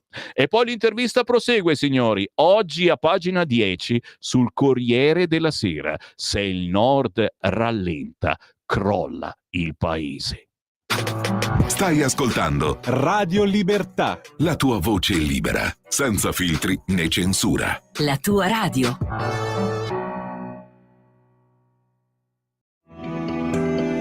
Il meteo.it presenta le previsioni del giorno. La fotografia della giornata odierna vede l'alta pressione ben salda sul nostro paese. Temperature sostanzialmente invariate. In mattinata avremo un ampio soleggiamento da nord a sud con cieli spesso pressoché sereni. Da segnalare solamente degli addensamenti sui settori costieri settentrionali adriatici e sulle aree tra Liguria di Levante e Alta Toscana, però senza piogge. Nel pomeriggio nubi in aumento al nord con isolati piovaschi tra Liguria e Toscana. Poche variazioni altrove. Per ora è tutto da ilmeteo.it, dove il fa la differenza. Per tutti i dettagli c'è la nostra app. Una buona giornata da Alessandra Tropiano. Avete ascoltato Le previsioni del giorno. Lo amiamo perché ci offre sempre le cose più buone e naturali. Linea Alberto Acerbis. Un saluto care amiche, cari amici, cari ascoltatori di Radio Libertà da Alberto Acerbis. Allora, in questo periodo uno dei prodotti più richiesti che abbiamo è la nostra soluzione alla bava di lumaca, il nostro integratore alimentare Bronco Free. Bronco Free non è un prodotto industriale, non contiene il lattosio, il glutine, il saccarosio, gli OGM e i coloranti. Ma che cos'è Bronco Free? Bronco Free è un integratore alimentare che serve per calmare la tosse grassa, la tosse secca, fluidificare il catarro per facilitare l'espettorazione. La presenza del timo, della verbena, dell'altea, del papavero fanno di Bronco Free un prodotto straordinario. Ricordo, ve lo dico subito per evitare problemi, che non è un prodotto industriale, quindi non è che uno ce l'ha dando un calcio alla siepe, ok? Escono fuori già fatti. Nel Bronco Free la presenza importante della bava di lumaca, del mucopolisaccaride e tutti i suoi principi attivi, che ormai si sa da anni le proprietà straordinarie del mucopolisaccaride. I principi attivi servono per calmare la tosse, ma in modo particolare per fluidificare il catarro e facilitare l'espettorazione. Si prende prima di coricarsi o al bisogno. Lo possono prendere tutti, ricordo è un prodotto naturale, un successo che ormai noi abbiamo testimoniato da 18 anni. Però state attenti bene all'offerta, questo è il momento per ordinarlo. 3 flaconi di Bronco Free a casa vostra, il trasporto non lo pagate, dicendo io ascolto Radio Libertà, 59 euro. 59 euro. E se chiamate adesso lo 030 68 40 408 con i 3 falconi di Bronco Free, un bellissimo e utilissimo regalo per voi. Quindi chiamate adesso subito 030 68 40 408 oppure visitate lecatier.it. Ciao! Stai ascoltando Radio Libertà, la tua voce libera, senza filtri né censure, la tua radio.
Ma che dolce, sono diventato buono di colpo questa mattina dopo aver ascoltato questa bella canzone di Roberto Lovera, cantante d'opera, musicista, attore. Torna in Italia dopo varie tournée all'estero, signori, e il 27 dicembre Roberto Lovera sarà qua da noi in studio. Stella Cometa, la trovate facilmente su YouTube e su tutti gli store digitali, ma c'è un intero album di Roberto Lovera, tenore splendido assolutamente da ascoltare. 8:38, il buongiorno si sente dal Varin, naturalmente canzoni di Natale, almeno una nel corso della mattinata la sentiamo, ma via via aumenteranno. I vostri WhatsApp per dare conforto al sottoscritto Sammy Varin, che deve parlare dalle 7:30 alle 9:30, poi torno a parlare ancora dalle 11 a mezzogiorno. Quest'oggi avremo Alberto Gusmeroli, parlamentare della Lega, per parlarci delle ultime novità sulla manovra e di una bella novità che porta proprio lui, porta la sua firma. Alle 11:30 Simone Perron, consigliere regionale dalla Valle d'Aosta, i misfatti che compie il PD ad Aosta, ma subito tra poco alle 9 avremo il generale Vannacci, Roberto Vannacci, certo, questa mattina alle 9 in diretta sulla nostra rete, e i vostri messaggi con le vostre domande al 340 6709 659. Tra un politico e l'altro, signori, alle 11 arriva anche Pia Tuccitto, artista rocker ma anche dolcissima, emozionante artista. Alle 11 ci presenta la sua nuova canzone. La sua nuova canzone si chiama 100.000 lacrime. Bella, bella, bella. Ritorno per un attimo solo sul quotidiano Il Corriere, perché oltre alla intervista con Fontana, presidente di Regione Lombardia, Il Corriere c'è anche un trafilettino magro magro con scritto: le strategie verso il 2026, Veneto, Salvini allunga Zaia, le regionali dopo i giochi. Il tema del terzo mandato per i governatori fa di nuovo capolino nella scena politica. A muovere le fila è Matteo Salvini. Ho proposto di spostare le elezioni regionali da autunno 2025 a primavera 2026, perché così Zaia potrà accendere la fiamma olimpica, ha annunciato il vice premier. Le Olimpiadi li ha volute solo la Lega, con 3 miliardi di spettatori che guarderanno le montagne lombarde e venete. Proprio a maggio 2025 scadrà anche il mandato del presidente del CONI Malagò. Alla proposta di Salvini risponde Zaia: non so dire cosa accadrà perché serve una legge per prorogare la durata della legislatura del Veneto e delle altre regioni che sono andate al voto nel settembre 2020. Per il governatore, se non cambia nulla, si apre uno scenario particolarissimo con i comuni che vanno al voto nella primavera 2026, mentre il Veneto e le altre regioni ci andrebbero nell'ottobre 2025, con doppie spese elettorali e anche il grande problema dell'affluenza al voto. L'ipotesi di uno slittamento fa storcere il naso a Forza Italia. La proroga di 6 mesi a Zaia è anche una proroga di 6 mesi a Vincenzo De Luca in Campania. È l'ennesima dimostrazione che la linea politica viene dettata dal nord con la D, non con la T. È stata la dichiarazione del deputato campano Francesco Rubano. Ok, molliamo il quotidiano Il Corriere, andiamo sul Giornale, perché oggi il Giornale è da comprare, perché c'ha un'intervistona a Matteo Salvini con il titolo che attira veramente: ecco chi fa festa se sugli sbarchi mi condannano. Ho difeso i confini, non ho paura, esulteranno gli scafisti, dice Matteo Salvini quest'oggi sul quotidiano Il Giornale. A pagina 2, il 20 dicembre a Palermo, presso la casa circondariale Pagliarelli, verrà pronunciata la sentenza del processo a carico di Matteo Salvini per il caso Open Arms. 3 anni di processo per un totale di 24 udienze con 45 testimoni. Di cosa è accusato? Di sequestro di persona e rifiuto di atti di ufficio, dopo aver impedito per 19 giorni lo sbarco di 147 persone, tra cui minori, soccorse dalla ONG Open Arms nel corso di 3 salvataggi nell'agosto 2019. Cosa rischia? 6 anni di galera. Oara Borselli chiede a Salvini: ministro, tra 3 giorni verrà pronunciata la sentenza Open Arms. Mi dice che sensazioni ha rispetto all'esito? Dice Salvini: sono fiducioso perché voglio credere che l'Italia sia un paese normale, e in un paese normale chi difende i confini non viene condannato. In caso contrario sarebbe una pessima notizia per il paese e un motivo di festa per i trafficanti e per i nemici dell'Italia. Significherebbe che qui tutto è concesso. Quali pensa potranno essere le sue reazioni umane e politiche in caso di condanna? Risponde Salvini: certo fa effetto, deve essere ormai da 4 anni un imputato che spesso va in udienza nelle aule bunker dove sono processati i mafiosi. I miei figli sono un po' preoccupati e mi chiedono tutto, ovviamente, ma sono in pace con la coscienza, curioso più che preoccupato, e in ogni caso andrò avanti a lavorare con impegno e passione. Parliamo di 3 anni di processo, 25 udienze, 45 testimoni dall'Italia e dall'estero con interpreti, migliaia di documenti, milioni di euro di costi per i contribuenti. Il premier all'epoca dei fatti era Giuseppe Conte. Condivise le sue scelte? E perché oggi solo lei si trova alla sbarra? Ovviamente sì, il mio avvocato Giulia Bongiorno l'ha documentato ampiamente. La verità è che siamo di fronte a un attacco politico, una vendetta della sinistra che ha deciso di mandarmi a processo per eliminare la Lega per via giudiziaria anziché elettorale. Imbarazzanti e penosi, vuoti di memoria di Conte e Toninelli, per giudicare la cui statura umana non occorre scomodare Sciascia. Pensa che la sua linea dura anti-immigrazione sia servita o se tornasse indietro lascerebbe perdere, chiede Oara Borselli a Salvini. Rifarei tutto, i risultati che ottenemmo in un solo anno furono eccezionali e senza precedenti. Solo rispetto all'immigrazione, meno 79,6% di sbarchi, meno 95% di morti in mare, meno 55% di dispersi in mare. Se la assolveranno sarà una sentenza che farà scuola e giurisprudenza e permetterà una svolta nelle politiche di contrasto all'immigrazione irregolare? Risponde Salvini. Una soluzione sarà una buona notizia per l'Italia, perché confermerà che la difesa della patria è un sacro dovere di ogni cittadino, come sancito anche dall'articolo 52 della Costituzione. Se la condanneranno, che reazione pensa avranno i militanti della Lega?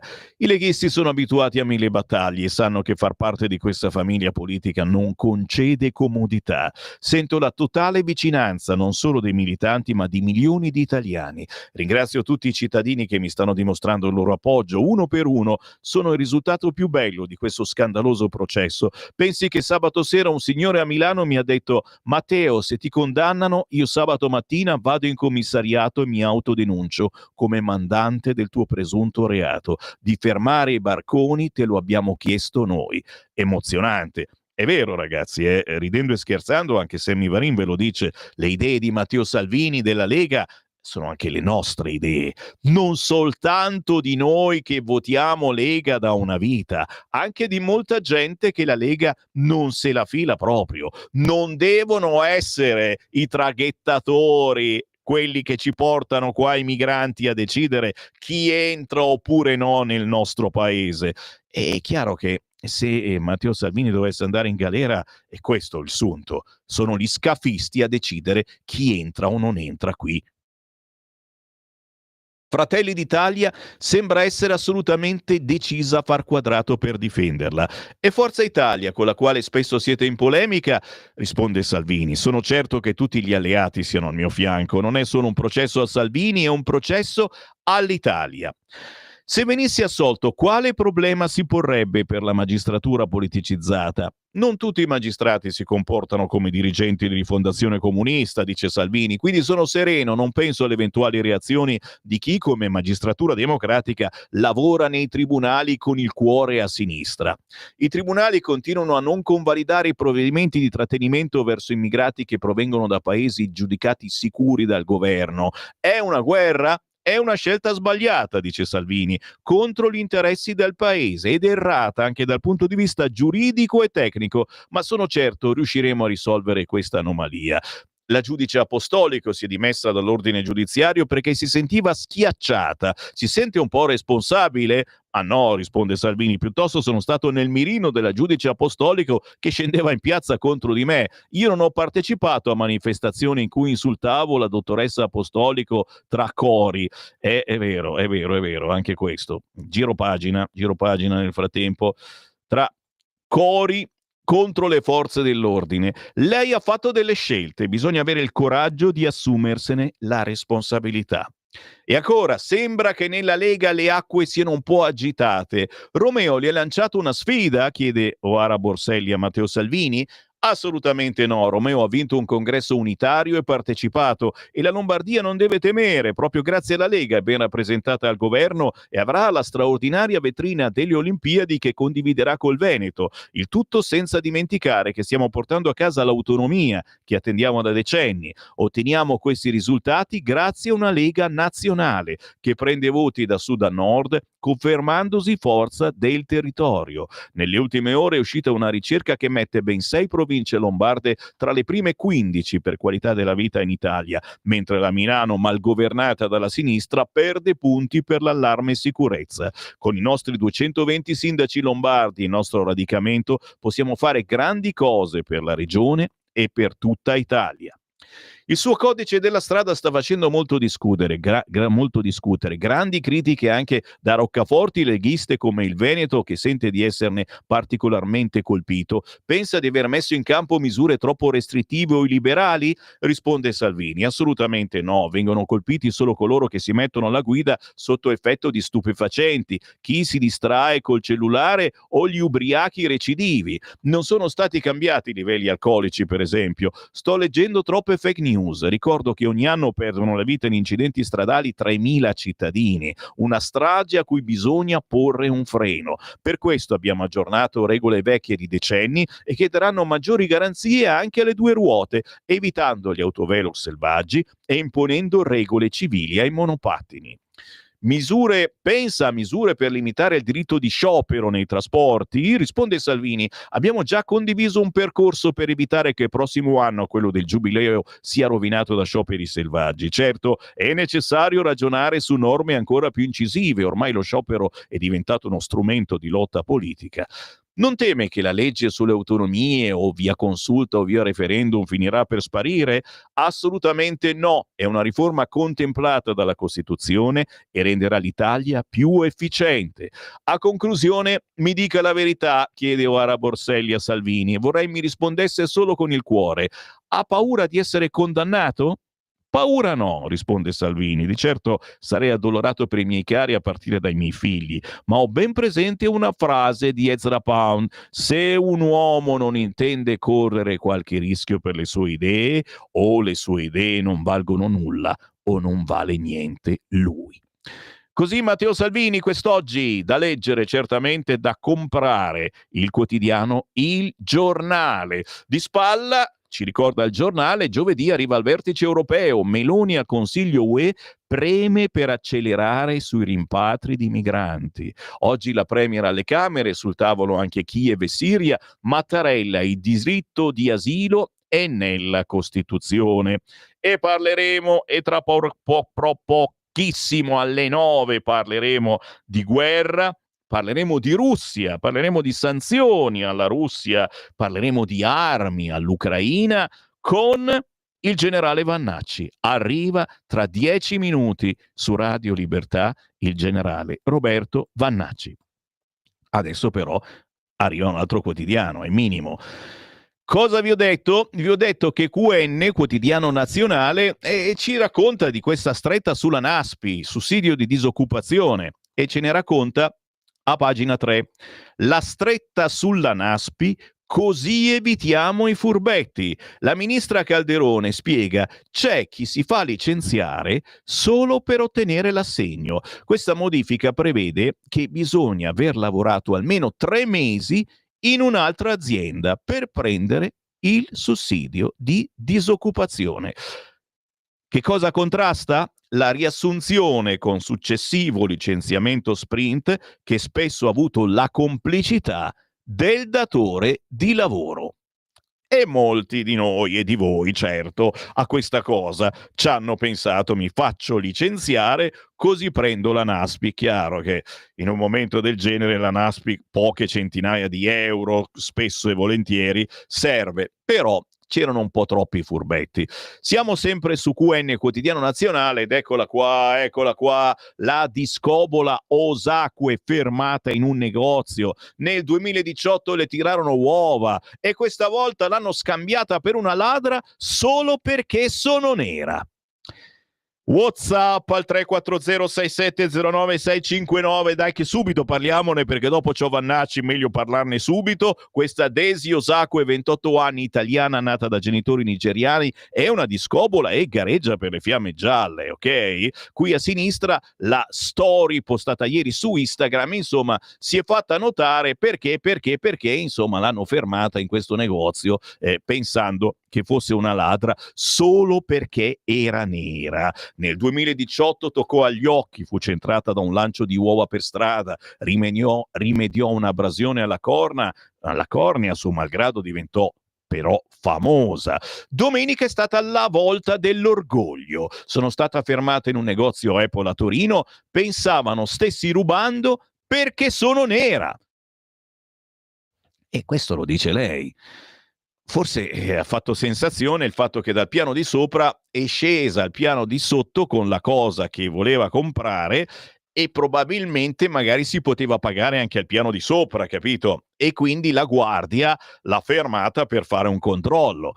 Ma se fermi per un controllo una nera, viene fuori un casino, ragazzi. Non so, forse sono io esagerato, Mi dite la vostra, 340-6709-659. Sono stata fermata in un negozio Apple a Torino, pensavano stessi rubando perché sono nera. La discobola atleta della nazionale italiana, figlia di genitori nigeriani e italiana a tutti gli effetti, è una ragazza di carattere. Con il suo tono battagliero torna a parlare di razzismo, di racial profiling, come lo chiama lei. Quella cosa insopportabile che in mezzo a tanta gente fa diventare subito sospetto chi ha la pelle scura e che in passato, in questa Italia che non riconosco più, ha detto, l'ha fatta soffrire troppe volte. Adesso è amareggiata, ma dopo la giornata di festa rovinata era talmente furiosa che per sbollire la rabbia è tornata a piedi da via Roma a Moncaglieri, 10 chilometri a passo di carica, sfogandosi nel frattempo su Instagram. È tutta colpa mia che ho pensato di uscire di casa sotto Natale per fare shopping. Racconta l'esperienza in quel negozio dove c'è sempre la fila. Era una bella giornata di sole, mi servì un adattatore per il nuovo cellulare, lo trova, lo tiene in mano e decide di fare un salto anche al piano di sotto. Mi avvicina un ragazzo con la pettorina arancione, uno della sicurezza, e mi dice: devi pagare prima di andare via. Stupore. In che senso? Sto andando giù, guardo quello che mi serve e pago lì. L'uomo evidentemente ha ordini di scuderia da rispettare. Risponde: sto solo facendo il mio lavoro. La giovane atleta non ci sta, gli punta addosso lo sguardo che in questi anni ha imparato ad affilare. Siamo seri, dice, guardiamoci in faccia. Perché hai bloccato me e non altra gente? Poi gioca al jolly. Apre il portafoglio e mostra il tesserino delle Fiamme Gialle, perché appartiene al gruppo sportivo della Guardia di Finanza. Hai fermato l'unico militare di colore. Hai fermato me perché credevi che stessi rubando. Naturalmente mille scuse, ragazzi di Apple, adesso cercheranno il colpevole, eccetera. Che ne pensiate voi? Che ne pensate, ascoltatori di Radio Libertà? Mi dite la vostra? 340-6709-659, è un po' anche una mania mentale che abbiamo, tutti noi vediamo il nero e pensiamo che ci voglia picchiare, derubare, violentare, e se è una nera femmina sicuramente voleva rubacchiare qualche cosa. Stiamo un po' esagerando forse, o forse sono loro che stanno un po' esagerando e ci danno dei razzisti per qualunque cagata. Intanto siamo sempre dove siamo. Mi sono perso su QN, Quotidiano Nazionale, a proposito delle battaglie per i diritti. Questa cosa viene inserita nelle battaglie per i diritti. Il simbolo del 31 dicembre, scelta un'araba fenice trans ed è subito polemica politica. Bologna, il pupazzo del vecchione fa infuriare il centrodestra. Soldi buttati. Araba fenice trans. Mamma mia, va via. Giro immediatamente pagina, signori. Dai che arriva Vannacci tra pochi minuti. Il Tempo intervista quest'oggi il ministro dell'Interno, Piantedosi. Così difenderò il giubileo dal pericolo terrorismo, l'attenzione è altissima, i nostri centri in Albania, tutta l'Europa ci seguirà. Il ministro dell'Interno parla del sistema di sicurezza messo in campo per Roma. Sul caso di Rami, no a giudizi sommari, forze dell'ordine fiduciose nei giudici. E sul futuro politico assicura, io candidato in Campania non sono disponibile. Violenza in piazza. Esiste un piccolo gruppo molto pericoloso che vuole creare un clima di contrapposizione. Migranti, ho fiducia nella magistratura, noi vorremmo fare dei rimpatri veloci, ma non è possibile per le ultime sentenze.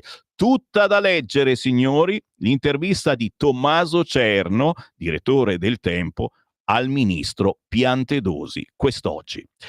Ancora, sì, dai, ancora un minuto ce l'ho, un minuto, guardalo qua il ministro Piantedosi, rapporto sui CPR, mi sfugge quale sia il ruolo del Consiglio d'Europa, fa politica in modo ideologico invece di essere obiettivo, sai che ci hanno detto ancora che siamo razzisti, che gli diamo i calmanti, eccetera. Forza Italia e Lega, è normale che in una compagine di governo ci siano discussioni, ma questo è tra i governi più stabili e questo lo deve riconoscere anche la sinistra. Guarda un po' fuori dall'Italia.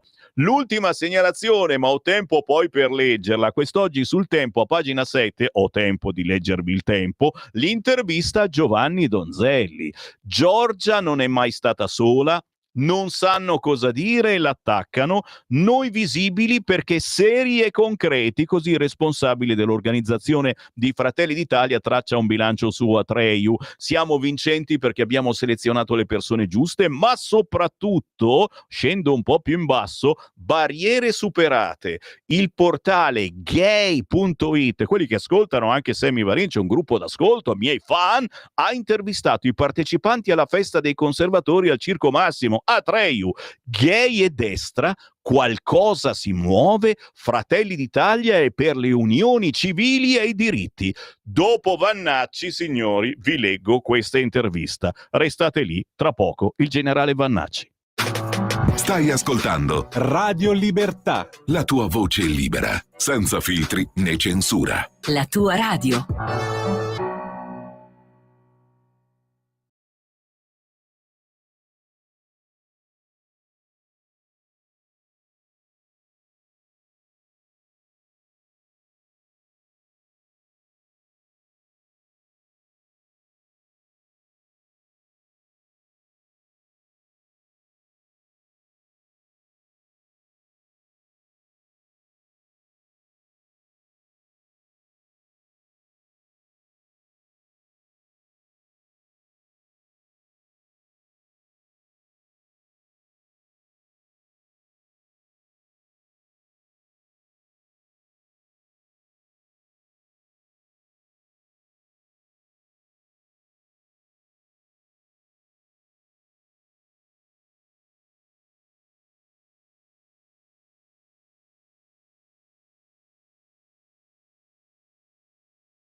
È vero, oggi è un altro giorno, oggi è nato un giorno, durante con il rapper Tropical, la rinascita attraverso la musica. Per Vincenzo Fusco di Scampia è stata veramente una rinascita la musica, affidato a una casa famiglia a causa delle difficoltà familiari legate alla droga, la musica gli ha dato la forza. Durante, insieme a Tropical, oggi è nato un giorno, ci porta a Qui Europarlamento. Qui Europarlamento. E ringraziando il gruppo Patrioti per l'Europa, è un piacere avere con noi Roberto Vannacci. Buongiorno. Buongiorno a lei, buongiorno a tutti gli ascoltatori. Ciao. Da Strasburgo, non da Bruxelles questa volta. Bene. Roberto Vannacci, allora, prima di tutto io do del tu a tutti, mi scuso e lo do anche a te, ma non importa. Ti porto i saluti di tanti ascoltatori che ci stanno scrivendo WhatsApp al 340-6709-659. Sono in onda dalle 7:30 di questa mattina per la rassegna stampa e ho chiesto giustamente agli ascoltatori: fate una domanda al generale Vannacci che lui è contento.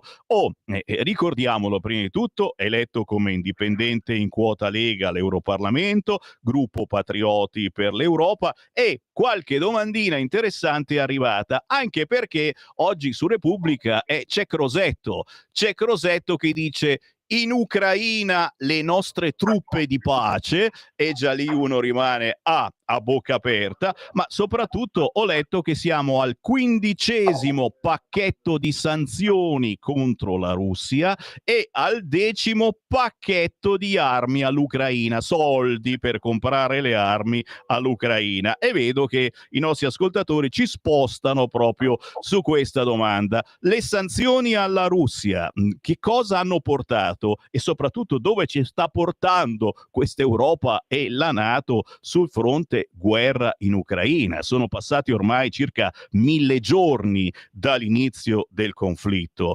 Roberto Vannacci, a te. Sì, buongiorno, argomento interessantissimo e anche abbastanza controverso. Noi abbiamo visto ormai che la guerra procede da più di 1000 giorni e purtroppo però i risultati che l'attività bellica si proponeva, soprattutto dal punto di vista occidentale, non stanno arrivando.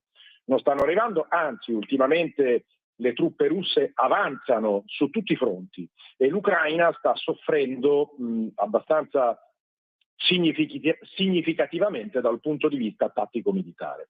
Allora, sì, le sanzioni sono state peraltro votate, questa inasprimento delle sanzioni proprio dal Parlamento europeo con una risoluzione alla quale la Lega e io stesso abbiamo votato di no, perché fondamentalmente non cambia la situazione che non sta dando i suoi risultati da più di 1000 giorni. Ora, le sanzioni alla Russia, che sono in atto da tantissimo tempo, le prime sono state prese nel 2014, da quando la Russia invase la Crimea, si sono rivelate un'arma a doppio taglio, perché non è vero che non abbiano avuto una funzione, perché sicuramente hanno ridotto la crescita della Russia, ma forse in maggiore misura hanno inserito delle criticità nell'economia stessa europea.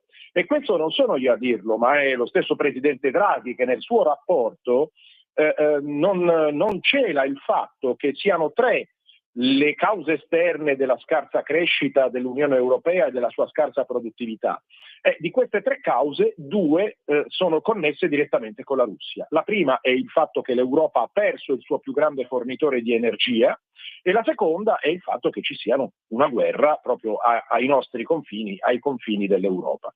Quindi se noi non andiamo ad agire su queste 2 cause importantissime, non possiamo pensare di rilanciare l'economia europea, che sta invece versando in una situazione molto critica e soprattutto critica per la Germania, per la Francia, ma anche per l'Italia, critica per le famiglie, critica per i cittadini, che questa guerra la pagano con i soldi delle loro tasche.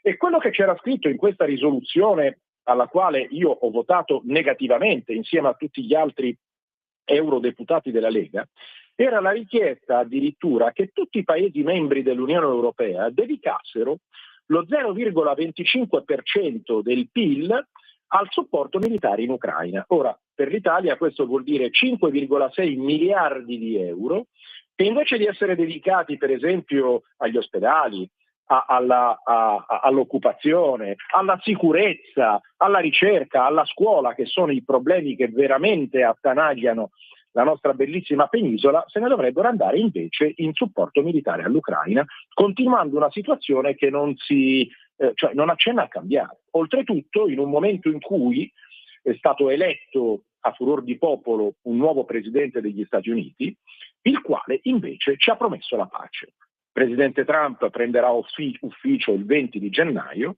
e io mi auguro fortemente che questo cambiamento nella leadership degli Stati Uniti, quindi di un grandissimo attore internazionale, possa andare a variare questa situazione che è in stallo da 3 anni, che produce morte, distruzione, povertà, tragedia e nient'altro. E intanto ricordiamolo, però, lo stanno ricordando anche i nostri ascoltatori, la Lega è l'unica all'interno del governo che sta facendo resistenza sulle armi all'Ucraina. Crosetto varierà comunque il decreto, domani proprio illustrerà al Copasir il 10° pacchetto di armi per l'Ucraina, ma d'altronde a questo punto che cosa si potrebbe fare? Che cosa si dovrebbe fare per fermare questa guerra? Riconoscere che la Russia ha vinto o che altro? Lo chiedo al generale Vannacci, chiaramente, che di guerre, di battaglie se ne intende, e in questo caso un consiglio che potrebbe dare ai paesi che continuano a dare armi all'Ucraina, una via di mezzo si potrebbe trovare per non scontentare tutti quanti? Certamente che si potrebbe trovare. Vede, i due contendenti attualmente continuano a combattere senza tregua perché sono convinti, ognuno dal proprio lato, che il tempo e le risorse giocano a proprio favore. Quindi sono convinti di avere tempo infinito e risorse infinite. Dal momento in cui entrambi o uno dei due capisce che queste risorse, come peraltro ovunque, in qualsiasi guerra di questo pianeta, non ci sono mai state risorse infinite, che queste risorse vengono a decrementare, che non saranno infinite, allora si spinge verso un negoziato, verso una tregua, verso un congelamento della situazione. E quando sento parlare di pace giusta, mi viene da sorridere, perché io continuo a dire che nella storia dell'umanità di pace giusta non è mai esistita. Nella storia dell'umanità è esistita solo la pace dei vincitori. Allora, se non vogliamo arrivare alla pace dei vincitori, che ci porterebbe sul baratro di una distruzione termonucleare, dobbiamo invece accettare una pace ragionevole, ovvero una pace dove entrambi i contendenti hanno qualcosa da perdere e perderanno qualche cosa e sono disposti a negoziare proprio perché capiscono che proseguire su questo piano non porterebbe beneficio a nessuno dei due. E anche per le persone che credono nel diritto internazionale, che credono giustamente di non lasciare assolutamente spazio a chi viola questo diritto internazionale, a chi viola i diritti umani, bisognerebbe fare un calcolo molto pragmatico.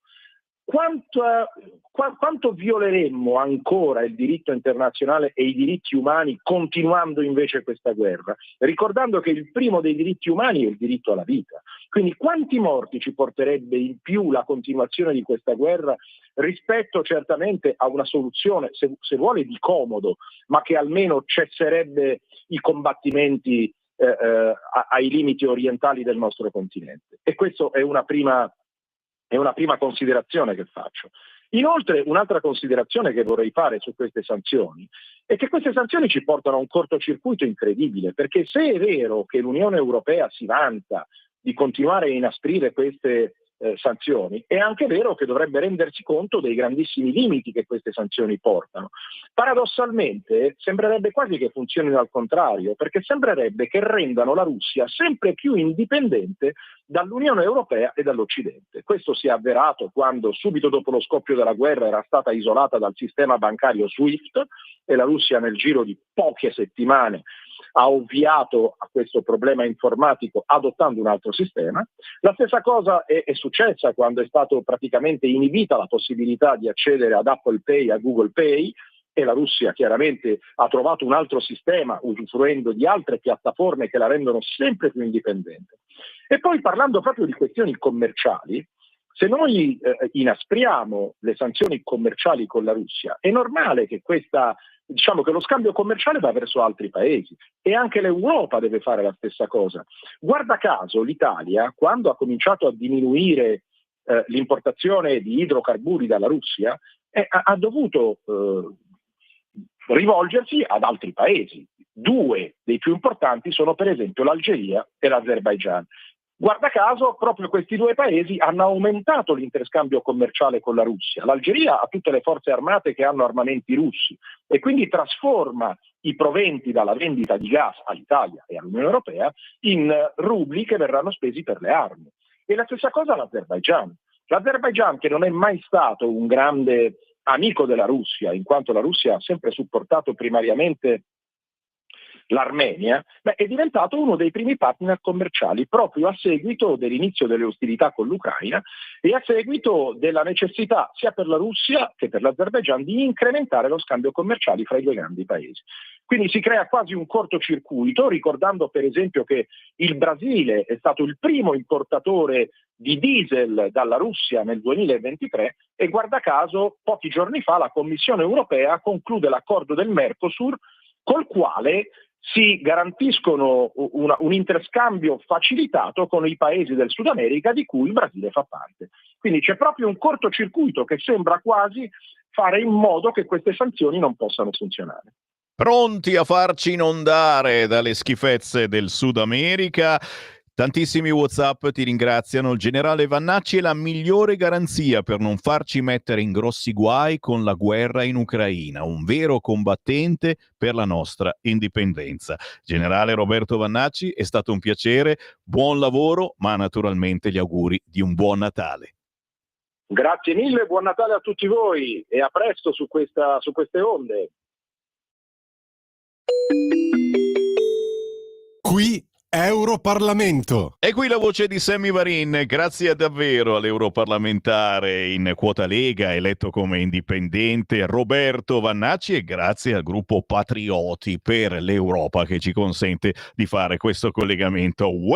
Sono arrivate decine di messaggi, saluti, auguri eccetera, tutti per Roberto Vannacci, e va bene, ok, vi prometto che la prossima volta vi faccio parlare insieme, ma era un collegamento veloce, ragazzi, ci mancherebbe. Torneremo a parlare con Roberto Vannacci adesso anche perché qualcuno diceva la domandina sulla signorina nera accusata di rubare gliela potevi fare. No, ti porto piuttosto sul quotidiano La Stampa che proprio a pagina 16 titola "Vedo nero". Lo sfogo dell'olimpionica azzurra Daisy Osakwe, fermata dalla sicurezza in un negozio di Torino, pensavano rubassi solo per il colore della mia pelle. Siete d'accordo su questa cosa? A voi vi è mai successo che vi fermino perché effettivamente hai sbagliato quella roba, la dovevi pagare lì e stavi scendendo di sotto con in mano la roba e no, magari si deve pagare al piano di sopra e ti fermano. Oh ragazzi, una volta veramente ho detto, voi mi fermate solo perché sono pelato? Ma non ho capito, cioè guardate quanta gente avete preso me perché sono pelato e un po' ciccione. E lei dice pensavano rubassi solo per il colore della mia pelle. Lo store era pieno di gente, si tratta di racial profiling, ok? Everybody. E no, c'è pure il precedente perché avevano tirato delle uova dall'auto e avevano colpito proprio lei, ok? Che la storia che aveva tirato le uova, che era un pidino, mi pare che sia un'altra, però anche lì c'entrava il razzismo sicuramente. Fatto sta, signori, lo sfogo in una storia su Instagram, una commessa invece è stata gentile, l'ha detto, ha ammesso di aver fatto un errore e la società, stiamo facendo verifiche, sicuramente lo licenzieranno perché ha fermato una nera. Si scherza, naturalmente si scherza, perché questi sono pronti subito a querelare lo speaker che ha osato ridere e scherzare su una cosa del genere. No! Non scherziamo, siamo seri e vi porto a proposito di problematiche a volte legate a una immigrazione clandestina propagata come idea dal nostro Presidente della Repubblica, immigrati violenti scatenati, ma Mattarella apre le porte. Siamo sul quotidiano La Verità che ci racconta la storia del clandestino nigeriano che prende l'ascia e aggredisce 2 poliziotti a Padova. Uno degli agenti è stato costretto a sparargli alle gambe per fermarlo. Dio mio, se lo uccideva, che casino che veniva fuori. Nemmeno taser e spray al peperoncino erano serviti a immobilizzarlo. Ora l'africano è in ospedale, arrestato con l'accusa di tentato duplice omicidio. Un altro immigrato cerca di violentare una donna a Genova. Un uomo di 37 anni originario del Bangladesh è stato arrestato dalla polizia perché nella notte tra venerdì 13 e sabato 14 ha tentato di violentare una donna di 62 anni. La vittima si trovava da sola nella sua abitazione quando all'improvviso si è ritrovata davanti l'uomo. Era notte piena e si è svegliata perché ha sentito dei rumori. Davanti a sé c'era il 37enne completamente nudo. La padrona di casa ha iniziato a urlare ed è corsa dalla vicina di casa che gli ha dato riparo e ha cercato di tranquillizzarla. Poi l'amica ha chiamato la polizia per chiedere un pronto intervento. Gli agenti sono giunti sul posto, hanno trovato l'aggressore nascosto all'interno del giardino condominiale sempre senza vestiti. Secondo le prime ricostruzioni, il maniaco, arrestato già 2 volte per violenza sessuale, la prima nel 2021, la seconda un mese fa, è riuscito a entrare nell'appartamento occupato dalla donna dopo aver trovato il mazzo di chiavi di nascosto, occultato all'ingresso e ritrovato insieme ai vestiti dello straniero. Cioè, questo è entrato in casa, si è spogliato e... Va bene. Uno dice, ma siamo a questo punto. Il nostro... Quanta gente incrociamo un po' strana. Zitti, sul quotidiano La Verità ci ricorda La Verità, la Milano, città allo sbando, e Sala pensa alle sigarette. Da gennaio a Milano chi si accenderà una bionda all'aperto a meno di 10 metri dagli altri rischierà una multa fino a 240 euro. E poi il cattivo sarebbe Salvini. Un'altra vessazione per i cittadini in balia di spaccio, rapine e pure smog, malgrado i diktat green della giunta progressista. Avete capito? Dal 2021 fumare era già proibito nei parchi e alle fermate dei mezzi pubblici. Adesso la stretta riguarda il tabacco, mentre le SIG restano ammesse, quindi il fumo elettronico va bene. Il provvedimento dirigista vuole scoraggiare stili di vita dannosi per la salute, ne conosciamo già altri di stili di vita poco dannosi, e punta a innescare un cambiamento culturale. Insomma, Sala, ci vuole educare. A proposito di clandestini e ruberie varie, a pagina 2 della Verità, La Verità ci ricorda un altro ladro inseguito al corvetto. Marocchino irregolare ruba un'auto e fugge sfrecciando contromano nel quartiere come Rami Elgan, poi abbandona il mezzo, si dilegua a piedi ma viene acciuffato. Per fortuna non si è fatto male, per fortuna, bisogna sperare che non si facciano male. Ultimo quotidiano, bello tosto, ragazzi, sentite che titolo: dalla Nigeria con amore, colpi d'ascia ai poliziotti, e la sinistra che chiede più dialogo. Siamo sul quotidiano Libero, pagina 2. Clandestino aggredisce i poliziotti con un'ascia. Fratelli d'Italia e Lega condannano. La sinistra, serve dialogo. Dramma sfiorato a Padova. Un africano arrestato per tentato omicidio. La soluzione del sindaco Giordani? Vivacizzare i quartieri, fare squadra. I Dem tacciono. Il centrodestra. L'opposizione non vuole il DDL sicurezza. Capite? Anche le barricate su questa cosa.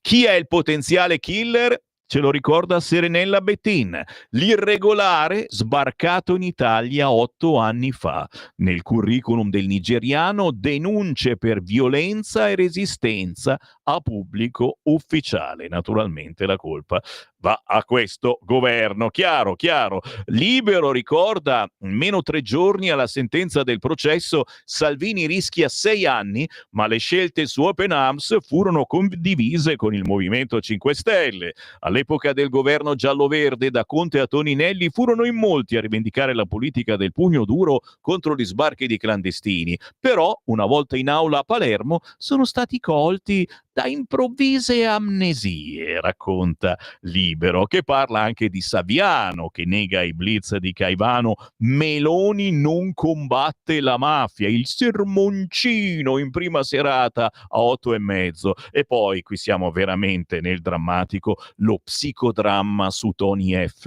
e Gualtieri chiede scusa. La stecca del Campidoglio per l'ultimo dell'anno, il sindaco di Roma, Piddino, ritira l'invito al 3 per Tony F, non si esibirà al Circo Massimo, gli auguro il meglio ma non ci sarà perché nelle sue canzoni ne dice di cotte e di crude contro le donne, che cosa gli farebbe, che cosa gli fa, ma andrà a Sanremo Tony F e si menerà con Fedez, Mago Varin, lo vedo, lo prevedo, lo stravedo. 9:23, come va? Come va questa rassegna stampa? Ci siete ancora? Siete vivi? Dai che vi leggo un po' di WhatsApp, ragazzi. Siete stati tostissimi anche quest'oggi. Ma perché se uno fa il proprio lavoro, cioè ferma una persona per controllare se è tutto in ordine, essendo il suo compito, invece lui a essere additato, anzi deve chiedere scusa per aver fatto il suo lavoro? Pazzesco, eh? Ma ha fermato una nera. Cioè, capisci sta roba? Nera!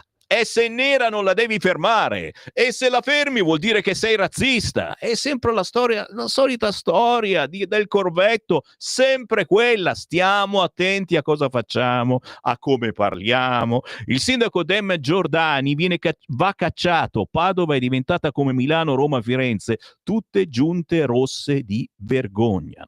Mi sono rotto i coglioni dei pianistei di questi personaggi che dietro lo scudo del colore diverso dal nostro possono fare quello che vogliono. Adesso vedrete che chi ha fermato la nigeriana sarà quantomeno sospeso, se non licenziato. Vero, vero, con tutto il rispetto, che è la parola della Trecani quest'anno, rispetto, ci mancherebbe, ci vuole per tutti gli esseri umani, bianchi, neri, gialli. A me ha fermato una guardia nera mentre guardavo degli spazzolini da denti, mi ha fatto aprire la giacca, vero? In molti negozi ci sono le guardie belle toste, poi alti, grandi, 2 spalle così, di colore, fanno paura e giustamente servono per quello, per farti passare la voglia di rubare, assolutamente sì, e sono anche simpatici. Messaggi WhatsApp ne stanno arrivando tantissimi al volo, 340 6709 659, Vannacci al posto di Mattarella e l'Italia torna bella. È bello. O dobbiamo pensare che siano molto furbetti? Ce ne sono di furbetti, vero, vero, vero. Ferma la nera al supermercato, non è razzismo ma abigeato. Fate gli spiritosi, vi mando a casa la polizia, ve la mando a casa. Da quando c'è la sua giunta, Padova è prigioniera di stranieri che vanno per la città a stuprare, a girare nudi e già armati di macete e coltelli. È vera però sta mania degli stranieri di girare nudi. Chiaro che loro hanno un repertorio che noi non abbiamo, hanno fermato pure Fassino che è rosso, vero, bravo per avercelo ricordato, veramente, anche lui con i profumi, però lui ha tirato fuori i soldi dal portafoglio e tutto si è dimenticato. Ancora messaggi, 340 6709 659, il più veloce entra in diretta. E allora c'è anche un messaggio di Daniele che stiamo caricando perché ce ne state spedendo tutti quanti, tutti insieme e il nostro computer fa lento. Allora intanto leggiamo questo: se vai al piano di sotto senza pagare bloccano chiunque osi farlo. Pare che i neri godano nel fare polemiche, si sentono protetti dal pidiottismo antipopolo italiano. Basta sprecare denari delle nostre tasse al guerrafondaio Zelensky, ma i nostri soldati in guerra contro la Russia mai. NATO e UE vogliono la terza guerra mondiale. Ricordiamo anche ciò che l'Ucraina ha fatto contro i suoi cittadini russofoni. Le sanzioni le stanno pagando i cittadini europei, non la Russia. Bravo questo ascoltatore, ricordiamo, abbiamo intervistato poco fa il generale Vannacci. Se ve lo siete perso, andate sul sito radiolibertà.net, cliccate podcast o semplicemente ascoltate la replica di questa sera alle ore 20. Sto ancora caricando messaggi audio, mi dispiace per chi ce l'ha spedito, Sandro Viviani, purtroppo il tuo messaggio audio lo stanno caricando ma non si carica. Non si rendono conto che Putin ha già vinto contro l'Europa, l'ha distrutta. Buongiorno, vorrei sapere se quanto ha pagato il Regno Unito per la sua uscita dall'Europa. Grazie, ci scrive Giovanni. E ancora. Cosa? Chi? Cosa? Non ho capito. Il messaggio vocale posso metterlo io? Ah, ma vedi, lui sì che può, il nostro regista può farlo. E allora se puoi tu, oddio dei messaggi vocali, Francesco, faccelo sentire. Alessandro Firenze.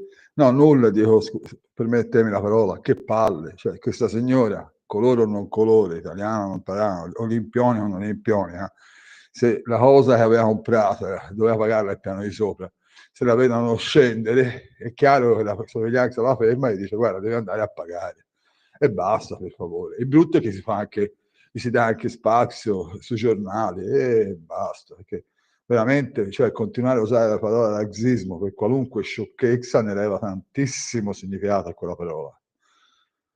Ciao Sammy. Grazie per la meditazione. In tanti ricordano Fassino, che è stato fermato all'aeroporto con la rifurtiva in tasca, cioè profumi di alta qualità, perciò niente persone di colore, ma di qualsiasi appartenenza. Sono loro che pensano di essere sempre colpite per la loro nazionalità. Cos'è? Ce n'è un altro? Dai, fammelo sentire, dai. Sì, sono Daniele, mi chiamo Daniele, Ciao. ottavo 91, scaglione ottavo 91, Uela. capo arma, paracadutisti, Grande. batteria contraerea Stinger. Grande. Il mio per lei è un messaggio, un grido di pietà, di allarme. I miei figli tra i 18 e i 28 anni sono il futuro dell'Italia, sono il fiore di questa gioventù che avanza.